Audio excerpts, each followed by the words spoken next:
ผู้นำพรรครัฐที่เคารพและนับถืออย่างสูงเฮียนประกาศทานแขกชีวิเกียรติเพื่อนมิตรท่านผู้ชมที่นับถือและหักแพงยินดีต้อนรับประกาศทานเข้าสู่พิธีเปิดงานมหกรรมกีฬามหาวิทยาลัยแห่งชาติขออภัย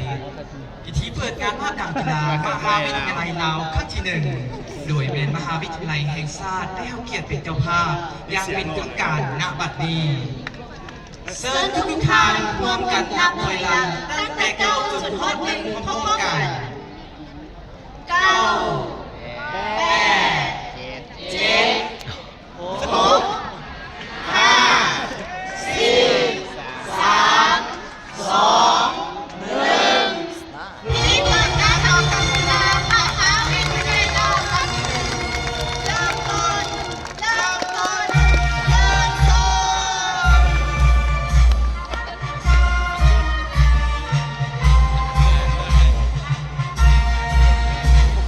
เ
ข้าพเจ้าขออนุญาตเข้าสู่พิธีอย่างเป็นทางการเยียนบรรดาทานแขกที่มีเกียรติทานหินทานทรายที่นับถือและหักแพงการจัดการมหกรรมกีฬามหาวิทยาลัยลาวครั้งที่หนึ่งทีมมหาวิทยาลัยแห่งชาติได้รับเกียรติเป็นเจ้าภาพในครั้งนี้จัดขึ้นภายใต้บรรยากาศที่ทั่วพักทั่วรัฐและทั่วปวงชนลาวทั้งชาติร่วมเบิกบานมวลซืนสร้างผลงานคณะพักต้นวันสำคัญต่างๆของศาสตร์ลาวเฮาอย่างเป็นขบวนพลฟื้นในพิธีที่มีความหมายความสำคัญนี้ข้าพเจ้าขออนุญาตเรียนเสนอประธานพันคำวิภวัฒน์กรรมการองค์การเมืองศูนย์กลางพรรคผู้ประจำการคณะเลขาธิการศูนย์คณะผู้ประจำการคณะเลขาธิการศูนย์กลางพรรคของนายกรัฐมนตรีผู้ชี้นำของเขตวัฒนธรรมและสังคมเรียนเสนอทานนั้นแสงเดือนล่าจันทบูรณ์กรรมการศูนย์กลางพรรค